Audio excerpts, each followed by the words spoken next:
Olá, pessoal! Bom, vamos estudar então o delito de apropriação indébita, que tem previsão no artigo 168 do Código Penal, que diz, olha, apropriar-se de coisa alheia móvel, de que tem posse ou detenção. Pena, reclusão de 1 a 4 anos. Então, existem alguns requisitos para caracterização, para configuração do crime de apropriação indébita. O primeiro deles, a entrega voluntária do bem pela vítima. Você tem uma posse ou uma detenção desvigiada. Então, a vítima te entrega de livre e espontânea vontade determinado bem móvel. Você tem a posse ou a detenção desse bem móvel de forma desvigiada. Quando você tem a posse desse bem, essa posse é de boa fé.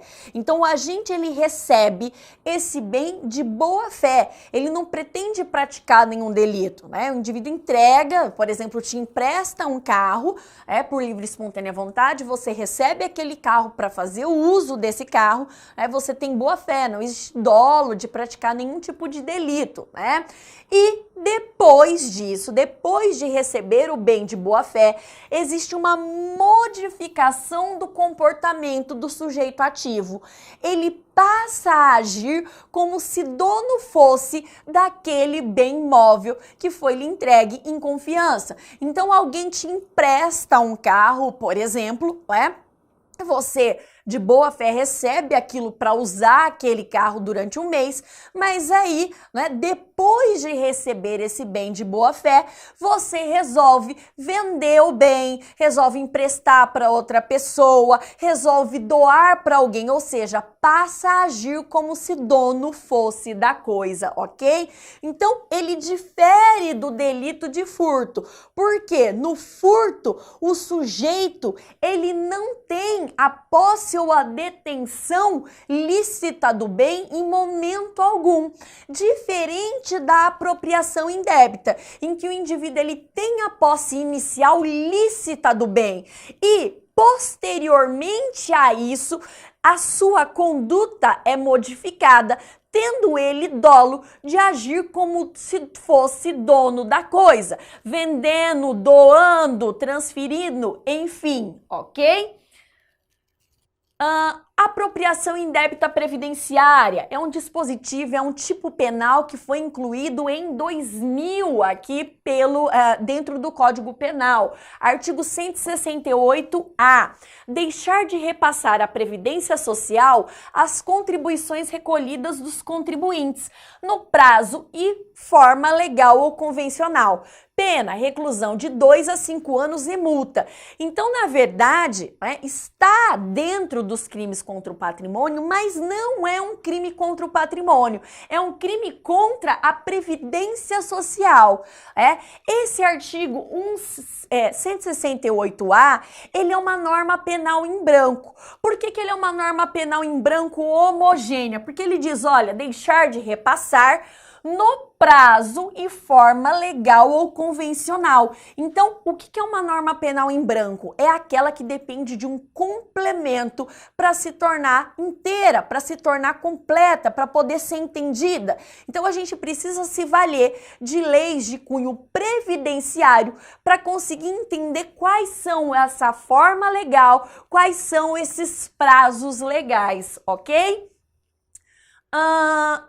Capítulo 6º, dos estelionatos e das fraudes. O estelionato, todo mundo, conhece o famoso estelionato. Artigo 171 do Código Penal, que diz obter para si ou para outrem vantagem ilícita em prejuízo alheio, induzindo ou mantendo alguém em erro, mediante artifício, ardil ou qualquer outro meio fraudulento, a pena de 1 a 5 anos e multa de 500 mil réis a 10 contos de réis, Resquício aí do Código de 1940, então fica aí esses contos de réis. Muito bem, a característica do crime de estelionato é a fraude, é utilizar o engano, é aquele indivíduo que tem aquela boa lábia, que engana a pessoa, que faz a pessoa cair no conto do chamado, como a avó da gente diz, no conto do vigário, diz, olha, eu tenho uma boa proposta para você, eu tenho uma situação boa, você me dá tanto, você me entrega o veículo. Então o indivíduo, ele engana a vítima, né? Ele usa ali do ardil, da fraude, desses artifícios para enganar a vítima, ok? O que é esse artifício, professora? É a fraude material. Então, exemplo, o indivíduo coloca determinado uniforme, determinada coisa, né? E diz, olha, coloca lá o uniforme de uma mecânica, né? De um local que conserta carro e diz, olha, tudo bom, como vai a senhora? Eu vim aqui buscar o carro para o conserto. Isso é artifício, é uma fraude material, e a pessoa entrega achando mesmo que se trata ali, né, da oficina mecânica, de um funcionário da oficina mecânica. E o ardil, professora, é a fraude moral, é a boa lábia, né? Você engana o indivíduo, né, com a sua conversa. Então, aqueles famosos os golpes de bilhete premiado. Olha, eu ganhei um bilhete premiado, eu tô precisando de tanto, então se o senhor me der 10 mil reais, eu te entrego o bilhete premiado. Você usa ali da conversa, né, para enganar a pessoa. Essa é a fraude moral. Ou qualquer outro meio fraudulento, qualquer coisa que se assemelhe a essa fraude. Exemplo, silenciar. A pessoa incide em erro e você fica quieto, né, e recebe essa vantagem, né, essa vantagem ilícita, ok? Muito bem, o crime de estelionato, ele é um crime de duplo resultado. É necessário para sua caracterização a obtenção de vantagem ilícita por meio do sujeito ativo, do autor do estelionato, e o prejuízo alheio da vítima. Então, para se falar de estelionato, eu tenho que ter essas duas coisas, esse duplo resultado. O indivíduo recebe ali a obtenção de uma vantagem indevida. E 2, eu tenho o prejuízo da vítima, ok? Estelionato privilegiado, ele tem previsão no parágrafo 1º do artigo 171 e diz: se o criminoso é primário e é de pequeno valor, o juiz pode aplicar a pena conforme disposto no artigo 155, parágrafo 2º. Então, se aplica aqui, por previsão expressa de lei, a figura do furto privilegiado, as mesmas penas. E os requisitos são que o indivíduo seja primário e o prejuízo da vítima, né, seja de pequeno valor, entendendo a jurisprudência que pequeno valor é aquilo até de um salário mínimo, ok? Muito bem. Figuras equiparadas. Nós temos algumas figuras trazidas no parágrafo 2º que recebem o mesmo tratamento penal do caput, né? São figuras consideradas equiparadas ao crime de estelionato, lá previsto no caput do artigo 171. Então, são elas, né?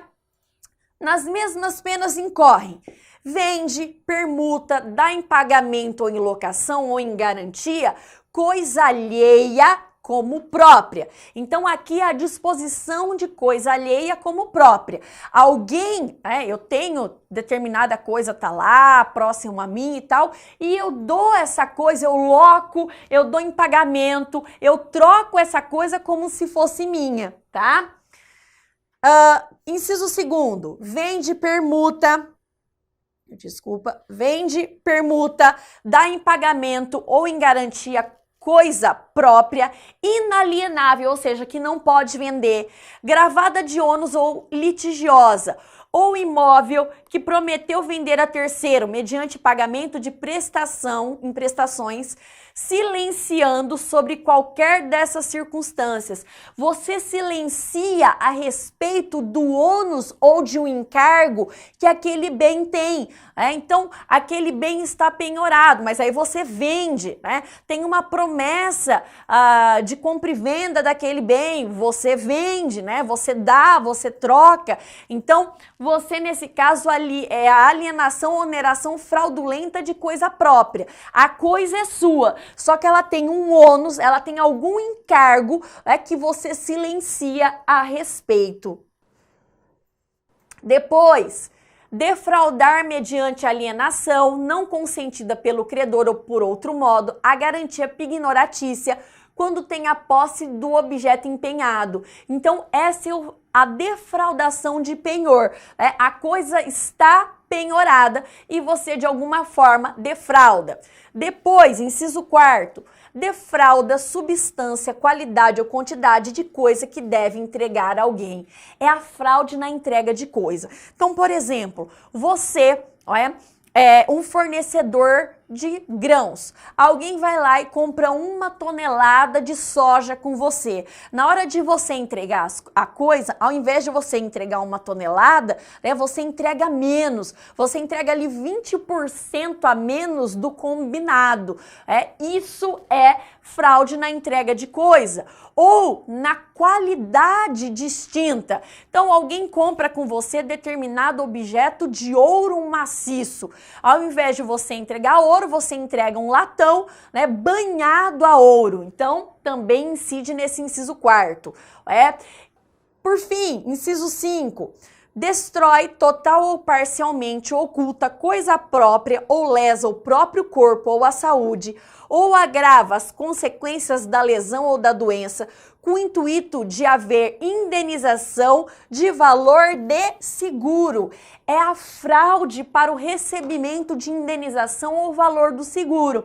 O indivíduo, com o intuito de receber um seguro, de vida, um seguro ali da integridade física, ele lesa o próprio corpo ou ele piora uma moléstia que ele já tem, dolosamente. Então eu quero receber o preço de um seguro. Para receber esse preço do seguro, eu vou lá e corto a minha própria mão, para que eu receba esse valor. Isso é crime equiparado a estelionato. Nós temos também o inciso 6º, emite cheque sem suficiente provisão de fundos em poder do sacado ou lhe frustra o pagamento. É a fraude no pagamento por meio de cheque, dolosamente, para conseguir uma vantagem patrimonial indevida.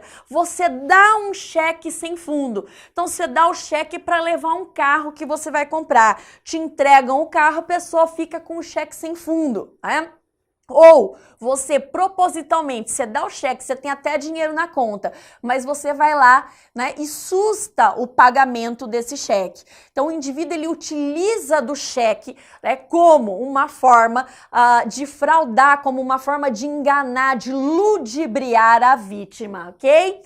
Parágrafo 3º, uma causa de aumento de pena.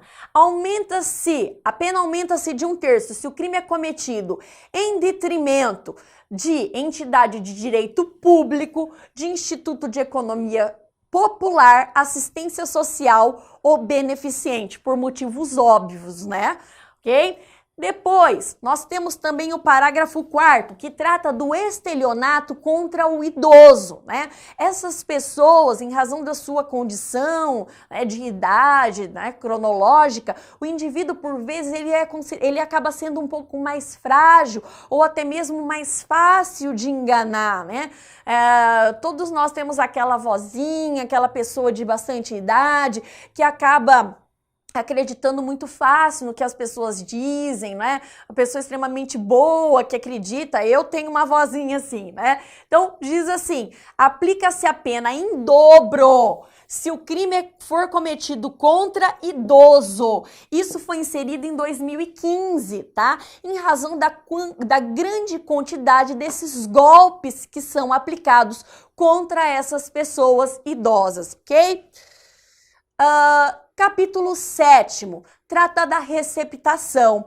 A receptação ela vem disposta no artigo 180 do Código Penal e diz assim, olha, adquirir, receber, transportar, conduzir ou ocultar em proveito próprio ou alheio, coisa que sabe ser produto de crime, ou influir para terceiro de boa fé, receba ou oculte.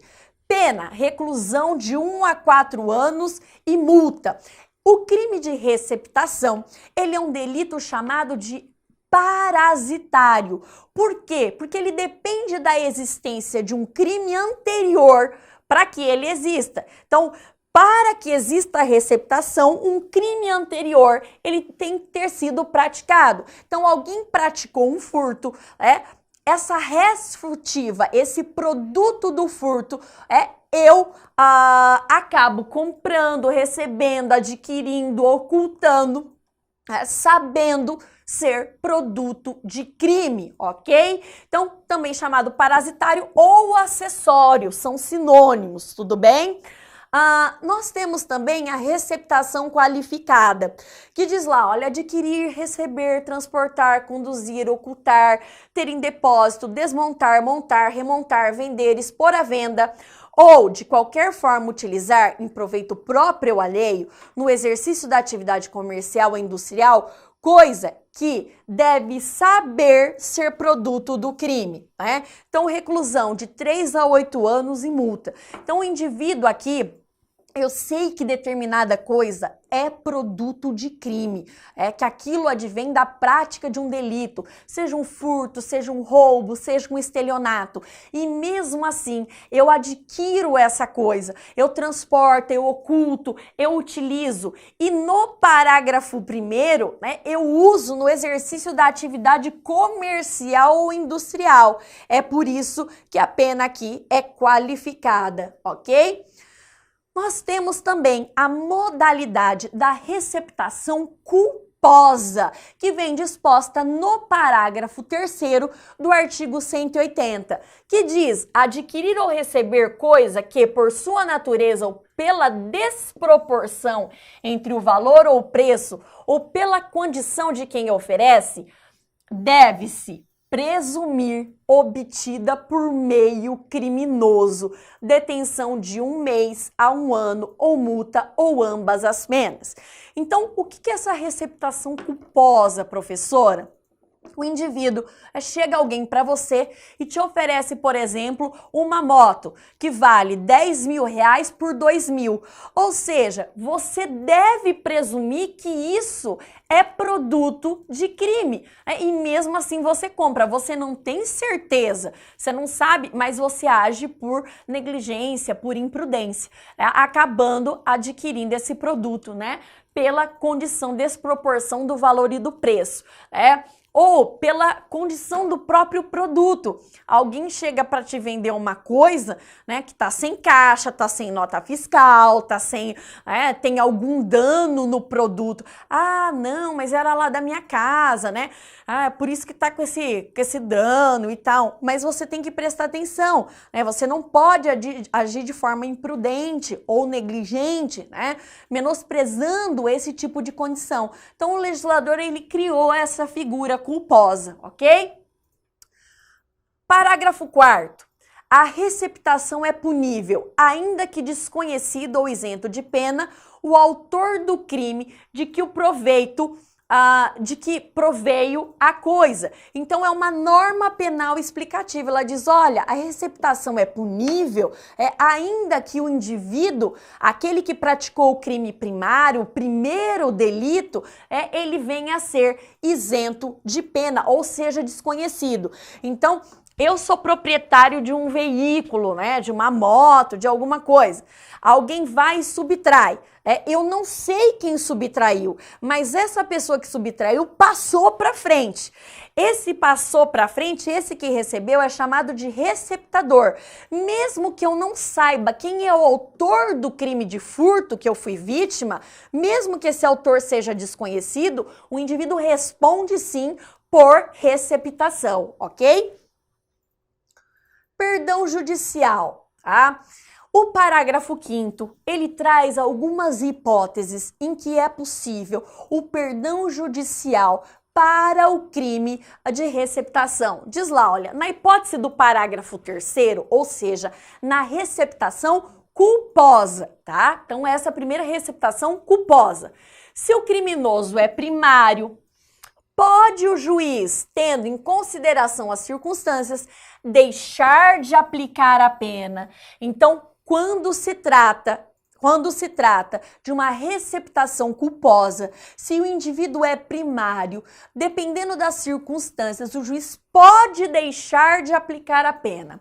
Na receptação dolosa, aplica-se o disposto do parágrafo 2º do artigo 155. Ou seja, se o indivíduo é primário e a coisa é de pequeno valor, reduz a pena. Então, essa primeira parte aqui é de perdão judicial, tá? Essa primeira parte aqui do parágrafo 5º.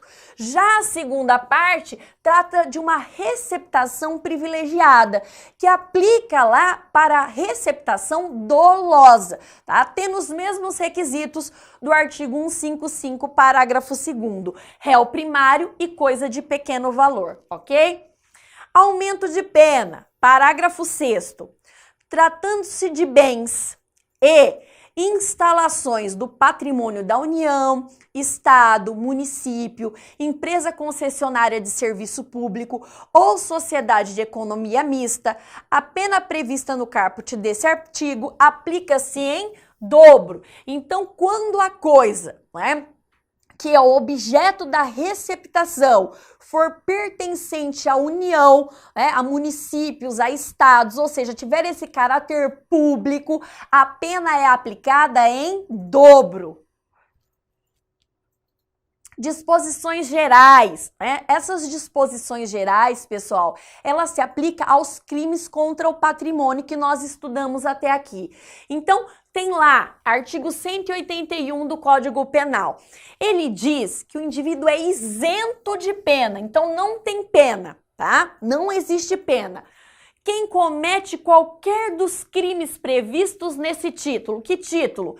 Crimes contra o patrimônio. Em prejuízo, 1, do cônjuge, na constância da sociedade conjugal. Então, o indivíduo, né, tem um cônjuge, o marido, a esposa, e ele, por exemplo, subtrai R$1.000 da bolsa da esposa, ou ela subtrai R$1.000 da carteira do marido. O indivíduo fica isento de pena. O legislador, ele entendeu que nesse caso a família ela é mais importante do que o patrimônio.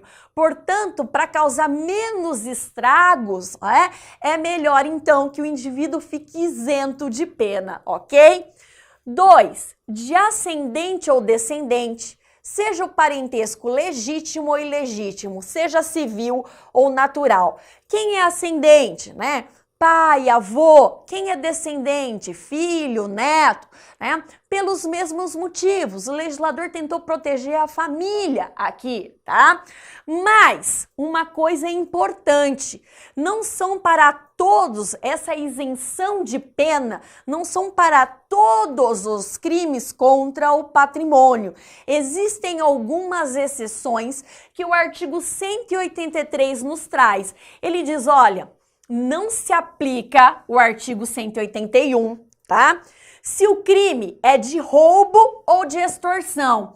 Por quê, professora? Em razão da gravidade desses delitos. Você está falando de crimes que são praticados com violência ou grave ameaça à pessoa.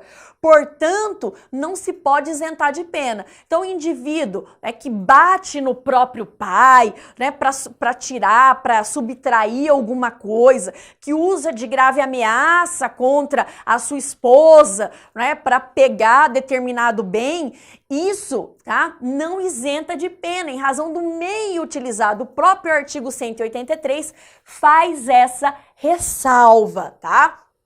Ou, em geral, quando haja emprego de violência ou grave ameaça à pessoa, tá? Então, sempre, gente, que houver violência ou grave ameaça à pessoa, não se aplica essas causas de isenção de pena do artigo 181 do Código Penal, ok?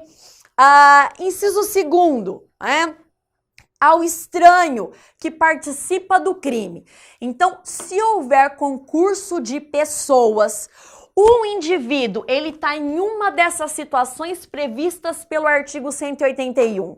Mas aquela pessoa que é coautor ou partícipe do crime não está nessa condição. A essa pessoa não se estende essa isenção de pena. Então, por exemplo, eu resolvo, né, subtrair determinado valor ou determinado bem da minha mãe. Aí eu digo, eu quero ir numa festa muito bacana, então vou subtrair lá, eu sei que minha mãe recebeu o pagamento hoje, vou subtrair lá R$1.000 da minha mãe, né? E aí você chama o teu amigo para te ajudar. Você fala, olha, minha mãe não vai estar em casa, você vai lá, me ajuda, né? A gente pratica o crime e divide o dinheiro para a gente poder ir no tal do show. Muito bem, eu sou isento de pena, eu que sou filho. Agora, o meu amigo, a ele não se estende a essa isenção de pena. Ele responde sim pelo crime, no nosso exemplo, de furto, ok? Muito bem. Terceiro, se o crime é praticado contra pessoa de idade igual ou superior a 60 anos. Então, aqui não se aplica essas causas de isenção de pena, mesmo que o crime não tenha violência ou grave ameaça à pessoa. Se a vítima, não é, o cônjuge, o ascendente, o descendente, enfim, tenha 60 anos ou mais, tá? Em razão da maior fragilidade, da maior proteção que o Estado tem que oferecer para essas pessoas, tudo bem? Dos crimes contra a dignidade sexual, não é? O primeiro capítulo desses delitos são dos crimes contra a liberdade sexual. Nós tivemos uma grande alteração no ano de 2009 pela Lei 12.015, tá? Que alterou esse capítulo inteiro dos crimes contra a liberdade sexual e alterou inclusive a Lei dos Crimes Hediondos, a Lei 8.072 de 90, ok? Professora, qual foi a principal mudança dessa lei? Primeiro, o objeto jurídico tutelado. O que é o objeto jurídico tutelado? É aquilo que eu quero proteger, é aquilo que o legislador quer proteger, tipificando determinada conduta como criminosa. Então, houve uma alteração, em 2009 do próprio objeto jurídico. Então, antes da alteração dessa Lei 12.015, esse capítulo ele se denominava crime contra os costumes. Então, com a alteração da lei, se alterou inclusive o nome do capítulo, que passou a se chamar dos crimes contra a liberdade sexual. Então, hoje, o objeto jurídico tutelado pelo legislador é a liberdade individual de cada ser humano, é a liberdade de se autodeterminar sexualmente e não mais essa moral sexual, aquilo que a sociedade entende como moral sexual. Então houve essa mudança, Deixou de ser crime contra os costumes e passou a ser um crime contra a dignidade sexual, Isso era uma mudança necessária, fundamental. O nosso Código de 1940, ele era extremamente repressivo, conservador, machista, Então, com o intuito de alterar essa situação, de adaptar esses crimes às nossas necessidades, à nossa realidade social, a Lei de 2009, então, veio para deixar esses crimes condizentes tanto com a Constituição Federal de 1988, que traz lá no artigo 1º, inciso 3º, a dignidade da pessoa humana como um dos fundamentos essenciais do nosso Estado democrático de direito, bem como com o princípio da isonomia trazido pelo artigo 5º do Código Penal, ok? Então, A Lei 12.015, ela mudou o título, né, do Código Penal e também mudou o objeto jurídico, ok? Então, hoje, o que se protege é essa autodeterminação sexual. O que é autodeterminação sexual? É essa possibilidade que eu tenho de escolher o que eu vou fazer com o meu corpo no âmbito sexual. Se eu vou sair com o ciclano, com o beltrano, o que eu vou fazer, o que eu vou deixar de fazer, a minha negativa de não fazer determinada coisa, é isso que se protege hoje. Essa autodeterminação sexual. Então não é mais essa moralidade, essa moral sexual, esse padrão criado socialmente, e sim o direito individual, né, das pessoas, do cidadão, que é a sua liberdade sexual, sua liberdade de autodeterminação sexual, ok? Pessoal, ficamos por aqui, até mais!